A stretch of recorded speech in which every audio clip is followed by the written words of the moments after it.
Se você prestar muita atenção na lição que a gente vai trabalhar esse trimestre, você vai sair desse trimestre transformado. Você vai chegar na última lição e vai ver que a tua vida mudou totalmente. Eu sou Gustavo e nós estamos aqui para estudar a lição. Muito prazer, é um prazer ter você aqui conosco. E antes de nós começarmos a nossa lição, vamos fazer uma oração? Grandioso Pai, querido Deus, nós te agradecemos pela oportunidade de estudar a sua palavra. Pedimos que esteja conosco neste momento para que possamos aprender o que o Senhor tem a nos dizer. É isso que pedimos e te agradecemos em nome de Jesus. Amém. Antes de nós começarmos aqui, eu espero que você já esteja com a sua lição. Se você não tem a sua lição, tem um link aqui embaixo que você pode ter acesso a todo o conteúdo, ok? Mas eu tenho 2 recadinhos rápidos para você. Se você não faz parte ou do nosso canal do WhatsApp ou do nosso canal do Telegram, é importante que você faça parte. Por quê? Porque está vindo muitas novidades nesse ano de 2026 para você, tá? E para você não perder essas novidades, você vai ser avisado antes. E você precisa estar nesses canais então para você ser avisado. Logo, logo nós vamos lançar, talvez até na próxima semana nós já vamos lançar o nosso site, mas para quem está lá naqueles grupos, já vai ter em primeira mão, não vai esperar até sexta-feira ou quinta-feira que vem para saber. Então, se você quer saber essa novidade, o que vai ter no site, o que vai te ajudar, então já se inscreva nesses canais, tanto do WhatsApp quanto do Telegram, que você vai receber tudo em primeira mão, ok? Então, vamos para a nossa lição que tem por título Perseguidos, mas não abandonados. Olha, sinceramente, eu fiquei muito feliz de ter essa lição. Por quê? Porque vai falar muito sobre Paulo. E Paulo é uma pessoa fora da curva. Eu já indiquei aqui algumas vezes nos vídeos para você ler o livro Atos dos Apóstolos de Ellen White. Você vai ver a história de Paulo e o quanto ele influenciou nós hoje. Então é importante que você leia esse livro para você entender um pouquinho mais de que mesmo ele sofrendo, e isso a gente vai ver muito nesse estudo, mesmo ele sofrendo, mesmo ele sendo torturado, preso, ele mesmo assim falava, em tudo dai graças. E olha só, o verso da nossa lição, o verso para memorizar, não vai ser diferente disso. Diz assim, alegrem-se sempre no Senhor. Outra vez digo, alegrem-se. E olha só, você vai ver em que contexto ele estava escrevendo esse verso aqui. E eu queria complementar com um outro verso que está lá em 1 Tessalonicenses 5, versículo 18. Tá? Então é importante que você tenha aí a sua Bíblia para você fazer as marcações, para você conhecer um pouco mais dela e saber, além de tudo, manusear ela, que é o que a gente espera aqui de todos, né? Se você diz cristão, então você tem que vestir a camisa, tem que conhecer da Bíblia, ok? Então olha só, 1 Tessalonicenses 5, versículo 18, diz assim, em tudo dai graças, porque esta é a vontade de Deus em Cristo Jesus para convosco. Você percebe aqui que não está tirando nenhuma situação da tua realidade? Por exemplo, ó, se você tiver algum problema financeiro, você não precisa em tudo dar graças. Ou se você tiver com problema no relacionamento, problema, enfim, doenças, você não precisa dar graças. Não, aqui se você for ver o verso como ele começa, é em tudo. Então em tudo você pode dar graças. Talvez você não consiga ver algo positivo na situação em que você está atravessando, mas se você olhar pelos olhos da fé, você com certeza vai ver. Ou talvez você não veja, mas daqui a pouco tempo você vai olhar para trás e vai ver o quanto Deus tem te ajudado. E tem um outro verso que eu gostaria de comentar com você, que está em 1 Samuel, capítulo 7, versículo 12, que diz assim, tomou então Samuel uma pedra e a pôs entre Mispa e Sem. Ele chamou Ebenezer e disse, até aqui nos ajudou o Senhor. Olha só que especial, olha só quanto conselho a Bíblia dá. E é interessante que a alegria aformoseia o rosto.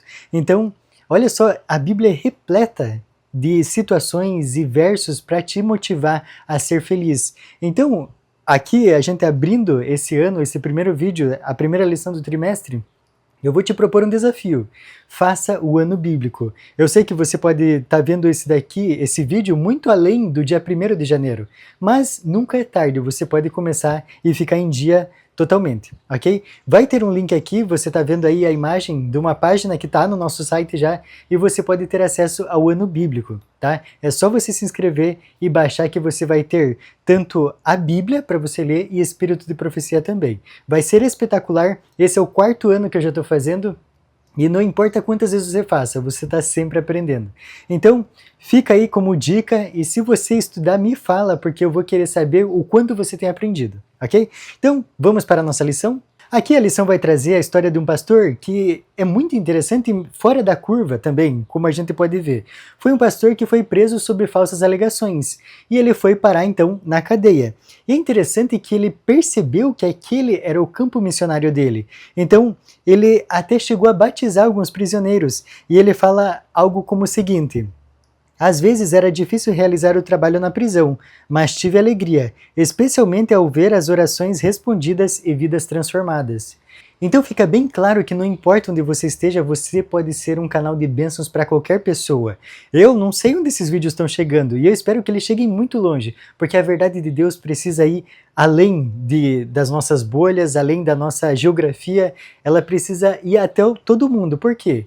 Porque assim como Mateus 24:14 diz, e este evangelho será pregado a todo mundo e então virá o fim. Você está fazendo a tua parte? Eu estou fazendo a minha, estou fazendo o máximo para que Jesus volte nos nossos dias, ok? E continua. É interessante a informação que traz aqui, então, que eu já falei anteriormente, que Paulo escreveu esses livros de Filipenses e Colossenses, que são os que a gente vai estudar nesse trimestre, enquanto estava preso. E isso fica bem claro lá em Filipenses 1:7 e Colossenses 4:3, que você pode aí abrir na sua Bíblia. Então, olha só, em Filipos, Paulo e Silas foram acusados injustamente. E quantas vezes Paulo foi acusado injustamente, né? Mas eles sabiam como se alegrar em todas as circunstâncias, como os versos que a gente já disse anteriormente. Então não importa qual situação você esteja passando. Você pode falar assim, puxa Gustavo, mas você não sabe essa situação que eu estou passando. Exatamente, eu não sei. Mas Deus, o mesmo Deus que inspirou Paulo a escrever em Tudo Dai Graças, é o mesmo que está comigo e com você nesse momento.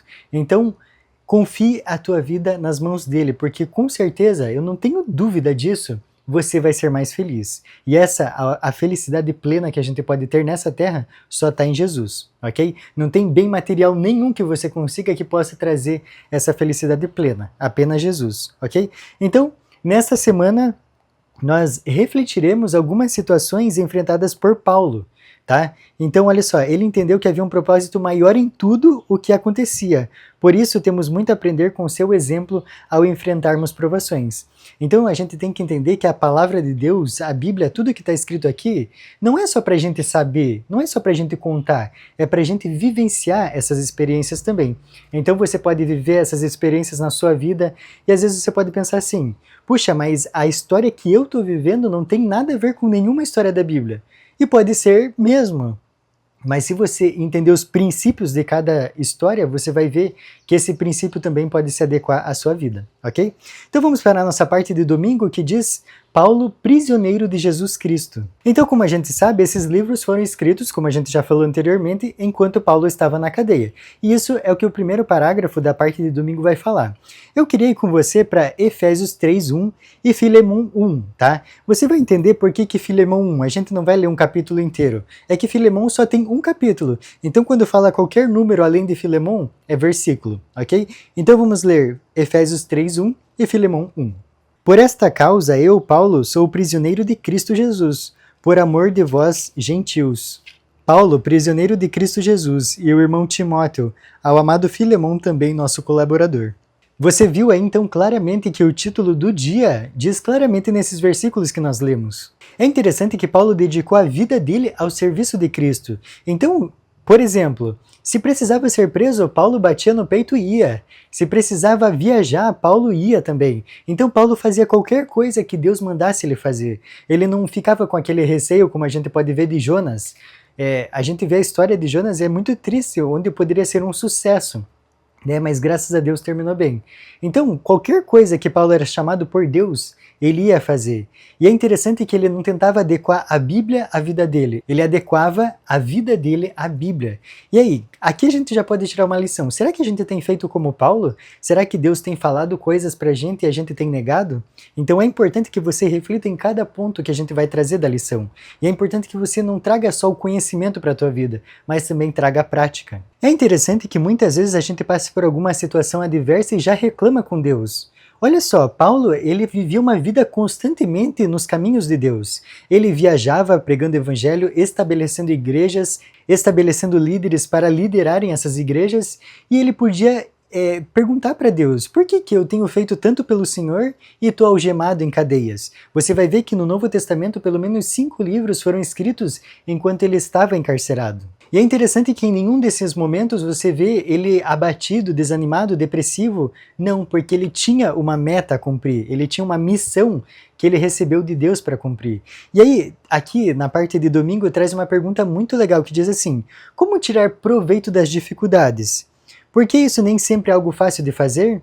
E é interessante essa pergunta, porque tem um texto em 1 Coríntios, capítulo 2, versículo 14, e eu gostaria que você pegasse aí na sua Bíblia, que tem um texto muito sensacional que vai responder essa pergunta aqui. Então olha só, diz: como tirar proveito das dificuldades? Não parece uma loucura fazer uma pergunta dessas?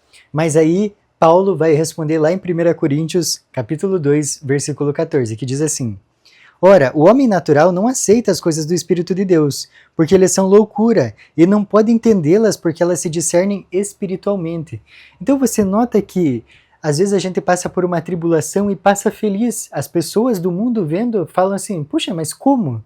Não tem cabimento, não tem lógica. Mas é porque as coisas espirituais se discernem espiritualmente. Então, para você ter esses olhos da fé, esses olhos espirituais, qual que é o segredo? É você se manter de acordo com a palavra de Deus. E esse é o sucesso do cristão, não tem outro caminho que você possa ter sucesso. Então, quanto mais você estiver empenhado na Bíblia, mais você vai ver que as coisas desse mundo, não importa o que façam com você, você tem Deus no teu coração, Deus está guiando a tua vida. Então, é a mesma coisa que você tá com um problema no teu carro, leva num amigaço teu, no teu melhor amigo que é mecânico, você vai ficar preocupado?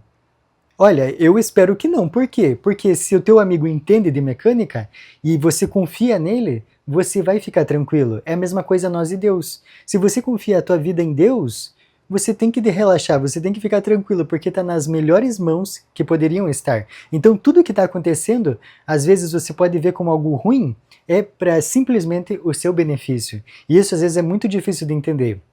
Mas a gente tem que confiar. Como a gente só vê uma partinha do quadro, vocês lembram desse exemplo que eu já dei? Às vezes a gente não consegue ver o quadro inteiro, a gente vê um pedacinho. E desse pedacinho a gente já tira muitas conclusões. Então Deus, ele vê o quadro inteiro. Por isso que a gente tem que confiar nele, porque ele está vendo tudo, a gente não está vendo tudo. Ok? Então é importante que a gente pense dessa forma também. E você só vai conseguir pensar dessa forma se você estiver alicerçado na palavra de Deus. Por isso eu vou repetir para você fazer um compromisso com Deus de fazer o ano bíblico. É muito importante você conhecer mais a fundo a palavra de Deus. Então você não pode terceirizar o seu conhecimento do que ele diz para você. Você não pode falar assim, ou se basear em pastor, em presbítero, em padre, tanto faz. Você tem que se basear na Bíblia. Então é o que Deus diz, não o que um terceiro diz, ok? Então vamos para a nossa parte de segunda-feira que diz Paulo em algemas. Enquanto Paulo estava na Macedônia, ele mencionou ter enfrentado muitas prisões. Isso você pode ver claramente lá no livro de 2 Coríntios. É interessante que a primeira prisão que ele enfrentou está relatada lá em Atos 16. E olha só, depois ele foi preso por um breve tempo em Jerusalém, antes de ser transferido para uma prisão em Cesareia. Em outra ocasião, na sua carta a Filemon, ele também descreve que estava entre algemas. E durante sua prisão domiciliar em Roma, aqui também diz que ele estava acorrentado a um soldado romano de elite, que isso você também pode ver em Atos. E é interessante que hoje há muito cuidado pela vida, há muito respeito. Mas olha só, então o que Inácio de Antioquia, um líder cristão do início do século II, que também estava preso, olha só o que ele disse. Descreveu os soldados como feras selvagens, que só pioram quando são bem tratadas. Então você nota que nós vamos trazendo mais informações sobre a prisão de Paulo? Às vezes quando a gente pensa na prisão, ele só estava lá quietinho num canto. Não, era muito pior, porque nesse tempo aqui, o respeito pela vida humana era bem raro. Vamos então para a Bíblia para ver como que ele reagia a esse tipo de situação, lá em 2 Coríntios 4, dos versículos 7 ao 12. Temos, porém, este tesouro em vasos de barro, para que a excelência do poder seja de Deus e não de nós. Em tudo somos atribulados, porém não angustiados, perplexos, porém não desanimados, perseguidos, porém não desamparados, abatidos, porém não destruídos, levando sempre no corpo o morrer de Jesus, para que também a sua vida se manifeste em nosso corpo. Porque nós que vivemos somos sempre entregues à morte por causa de Jesus, para que também a vida de Jesus se manifeste em nossa carne mortal. De modo que em nós opera a morte, mas em vós a vida. Por mais difícil que seja a circunstância que ele estava passando, ele sempre via o lado positivo da vida. E isso dava muita força para ele suportar as pressões. Mesmo enfrentando todos os ataques de Satanás, ele tinha certeza que Deus não havia abandonado ele. E aí, você tem essa certeza de que Deus não te abandonou? Você lembra o que está escrito lá em Mateus 28, versículo 20? Eis que estou convosco todos os dias até a consumação do século. Então, você nunca vai estar sozinho. Vamos voltar para a Bíblia e ver 2 Coríntios 6, agora dos versículos 3 a 7. Vamos ver o que Paulo vai dizer para nós. Não dando nós nenhum motivo de escândalo em coisa alguma, para que o ministério não seja censurado. Pelo contrário, em tudo recomendando-nos a nós mesmos como ministros de Deus, na muita paciência, nas aflições, nas privações, nas angústias, nos açoites, nas prisões, nos tumultos, nos trabalhos, nas vigílias, nos jejuns, na pureza, no saber, na longanimidade, na bondade, no Espírito Santo, no amor não fingido, na palavra da verdade, no poder de Deus, pelas armas da justiça, quer ofensivas, quer defensivas. Olha só que espetacular. Então, se você parar um tempo para ler com profundidade esses textos, você vai ver o quanto isso pode ser benéfico para a sua vida. Mas você só vai saber se você se aprofundar na leitura. Nós somos sempre tentados a ver as circunstâncias que nós vivemos e somos levados a desanimar. Nesses momentos, nós precisamos lembrar das ferramentas que Deus nos deu para enfrentar esses desafios. Uma das mais importantes dela é a Bíblia, a palavra da verdade, pois nela nós aprendemos com acertos e erros de outras pessoas. Cristo deu seu Espírito como um poder divino para vencer toda tendência hereditária e cultivada para o mal, e gravar o próprio caráter em sua igreja. É seu desejo ter essas vitórias que Cristo pode te proporcionar? Então você precisa se entregar a Ele. Faça o ano bíblico. Eu vou ficar repetindo isso até você entender que você não tem saída. Para você ter mais acesso à Bíblia, ter mais conhecimento dela, você precisa estudar ela. E com um cronograma de estudo, você vai muito mais longe. É muito fácil você começar a ler a Bíblia em janeiro e parar ali em março, ou parar até antes. Mas se você tiver um cronograma e pessoas que trabalham com você para te ajudar a estudar, para interagir, para comentar o que você está estudando, é muito mais legal. Então não deixe de fazer o ano bíblico. O link vai estar aqui embaixo nos comentários, ok? Vamos para a nossa parte de terça-feira que diz Paulo em Filipos. Na segunda viagem missionária de Paulo, quando Timóteo se uniu à equipe de Paulo, é interessante que o Espírito Santo impediu eles de continuarem a viagem. Em uma visão, Paulo viu um homem suplicando ajuda dele. Então, sem demorar, eles já foram viajar para esse lugar. E é interessante que eles não pararam para evangelizar esse lugar, eles seguiram a sua viagem, chegando a Filipos, onde Lucas se uniu a esse grupo. E isso você pode ver lá em Atos 16, versículo 11, onde o escritor, que foi Lucas, fala que fomos. Então ele se une a essa equipe nesse momento. É interessante que Paulo planejava suas viagens e as suas missões de modo estratégico, ou seja, ele era intencional. Filipos era um ponto-chave, era a principal estrada que ligava Roma ao Oriente. O Espírito guiou Paulo a Filipos porque sabia que a cidade seria um ponto estratégico para a expansão do Evangelho na Europa, apesar das perseguições que viriam. Por mais cruel que seja, a perseguição, em algumas circunstâncias, pode abrir oportunidades para que o Evangelho alcance pessoas que, de outra forma, talvez nunca o ouviriam. É interessante pensar dessa forma, desse texto que a gente acabou de ler, porque às vezes a perseguição a uma pessoa faz ela ficar mais exposta e com isso a mensagem dela chegar a mais pessoas. Isso você pode ver claramente. Então olha só, uma maldição que Deus transforma em bênção. E eu tenho certeza que Deus tem transformado muitas maldições em bênçãos na sua vida também. Então vamos para a parte de quarta-feira, que diz Paulo e Colossos. Olha só que interessante a informação que a lição vai trazer para nós. Paulo não tem nenhuma menção de que ele foi a Colossos. E isso revela a eficácia da sua estratégia evangelística.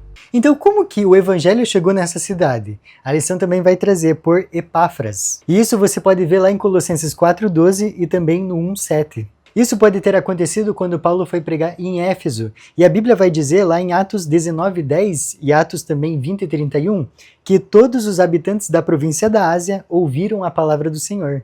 Olha só que baita evangelismo. Outro cristão conhecido de Colossos foi Filemon, que talvez tenha se convertido na mesma época que Epáfras. É interessante pontuar aqui que muitas pessoas pensam que Filemon era uma cidade, ou talvez era um lugar, ou outra coisa que às vezes as pessoas nem imaginam, mas Filemon era um homem. E a carta de Filemon ela é muito interessante porque é uma carta de Paulo a Filemon em favor de Onésimo.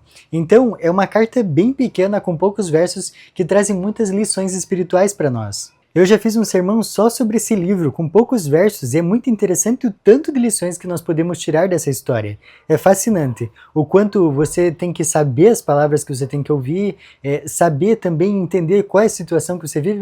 É muito legal. E um dia eu posso trazer aqui para você, ok? Então vamos para a nossa parte de quinta-feira, que diz as igrejas de Filipos e Colossos. Vamos ler então Filipenses capítulo 1, dos versículos 1 a 3 e Colossenses do capítulo 1, versículos 1 e 2. Olha só o que diz. Paulo e Timóteo, servos de Cristo Jesus, a todos os santos em Cristo Jesus, inclusive bispos e diáconos que vivem em Filipos, graça e paz a vós outros da parte de Deus, nosso Pai e do Senhor Jesus Cristo. Dou graças ao meu Deus por tudo que recordo de vós. Paulo, apóstolo de Cristo Jesus por vontade de Deus, e o irmão Timóteo, aos santos e fiéis irmãos em Cristo que se encontram em Colossos, graça e paz a vós outros da parte de Deus, nosso Pai. É interessante que Paulo costuma usar nas suas cartas o termo santos. E é interessante que geralmente a gente pensa em santo o quê? Uma pessoa que usa vestes brancas, que tem auréola na cabeça. Mas você vai notar que aqui, quando Paulo usa esse termo, é muito diferente disso. Na verdade, é extremamente diferente. Santo quer dizer separado. Então, uma pessoa que não vive em conformidade com o mundo, vive em conformidade com o que Deus pede. É interessante também a gente comparar essas saudações de Paulo entre esses capítulos dos livros. Em Filipenses, Paulo fala bispos e diáconos. Já em Colossenses, ele fala santos e fiéis irmãos em Cristo. Quando ele traz esse termo fiéis irmãos, ele está descrevendo as pessoas que tinham cargo de liderança na igreja. Então ele não se dirige só aos membros da igreja, ele também se dirige à liderança da igreja. E é interessante que desde o início, então isso mostra para nós que já tinha a igreja estruturada. Então nós notamos que a prioridade de Paulo era o quê? Treinar colaboradores como Timóteo e Epáfras e preparar líderes para a igreja. Olha só o que Tiago White escreveu tendo essa premissa na vida dele. A ordem divina apresentada no Novo Testamento é suficiente para organizar a igreja de Cristo. Se algo adicional fosse necessário, teria sido dado por inspiração. Que legal, né? Eu gostaria de ler com você agora um texto que está lá em 1 Coríntios 14, versículo 40, que diz o seguinte: tudo, porém, seja feito com decência e ordem. Olha só que interessante o conselho bíblico. Nós sabemos que Deus é um Deus de ordem. Será que ele não ia organizar a igreja dele? Então fica bem visível nesse texto que nós lemos. Vamos então finalizar o nosso estudo com a parte de sexta-feira, o nosso estudo adicional. E aqui a gente vai ler um texto e eu vou separar ele por frases, ok? É interessante a gente ler e refletir o que cada frase quer trazer para nós. A primeira é: Deus escolheu você para a salvação por meio da santificação do Espírito e da fé na verdade. Portanto, permaneça firme. Então, não importa o que você esteja passando, isso ficou bem claro na lição dessa semana, você precisa permanecer firme. Porque a glória que está por vir, a vitória, é muito mais do que qualquer coisa que a gente vive nessa terra. Então, permaneça firme. Vamos continuar a leitura? Se você servir a Deus com fidelidade, enfrentará preconceitos e oposição. Ainda assim, não permita que a injustiça o irrite, nem retribua o mal com o mal. Olha só que importante essa declaração. Você nota que a tendência natural é você responder o mal com o mal? E aqui Deus está falando para a gente não pagar na mesma moeda. Então a gente vê histórias como o de Jesus na cruz. Mesmo ali pregado na cruz, ele tinha compaixão das pessoas que estavam colocando ele lá. Então, olha que baita exemplo que nós temos aqui. A gente precisa refletir o caráter de Jesus. Então, se a gente quer refletir o caráter dele, a gente não vai pagar o mal com o mal, ok? Vamos continuar a leitura? Preserve sua integridade em Jesus Cristo e mantenha seu olhar fixo no céu. Voltando às situações que você passa, se você tiver o teu olhar fixo lá na frente, nada daqui vai te atrapalhar. Então é importante que para você ter esse olhar lá, você tem que estar alicerçado na palavra de Deus. tá? Se você não tiver alicerçado na palavra de Deus, qualquer vento de doutrina, qualquer situação vai te tirar do caminho. Então por isso que você precisa ter esse compromisso com a Bíblia. E eu já falei, né? Faça o ano bíblico. Vamos continuar nossa leitura? Deixe que os outros digam o que quiserem e sigam seus próprios caminhos. Quanto a você, avance com mansidão e humildade, seguindo o exemplo de Cristo. Realize sua obra com propósito firme, pureza de coração e com todas as suas forças apoiando-se no braço de Deus. Para nós, humanos, não é fácil viver no mundo que vivemos, mas a gente tem certeza que se nós colocarmos o nosso braço no braço forte de Jesus, vai ser fácil. Então não importa o que o mundo prega, você precisa viver o que Deus quer para sua vida, ok? E como que você vai saber o que Ele quer para sua vida? Bíblia. Então você vai notar que aqui nós lemos um pouco dos atributos do Espírito Santo, que estão lá em Gálatas 5, 22 e 23. Vamos continuar a nossa leitura? Talvez você nunca compreenda plenamente a verdadeira e elevada natureza de sua missão. Olha só que espetacular! Talvez você desempenhe algum ministério na igreja e para você parece só mais uma coisa, mas você não sabe o potencial disso. Aqui na Terra você nunca vai compreender perfeitamente, mas no céu eu tenho certeza que você vai ver o tanto que o teu projeto, a tua vida impactou as pessoas. E para finalizar, a última frase diz assim: o valor de sua vida só pode ser medido pela vida que foi entregue para salvá-lo. Olha só que especial. Talvez você ache que não vale nada, mas você vale o sangue de Cristo. Então, como você vale o sangue dele, você tem que viver à altura dessa elevada posição. Essa lição foi muito bacana, tá abrindo com chave de ouro. E eu espero que você se inscreva no canal para nós toda semana estarmos revisando essa lição. Eu fico por aqui, foi um grande prazer estudar essa lição com você e te espero na próxima semana. Até mais!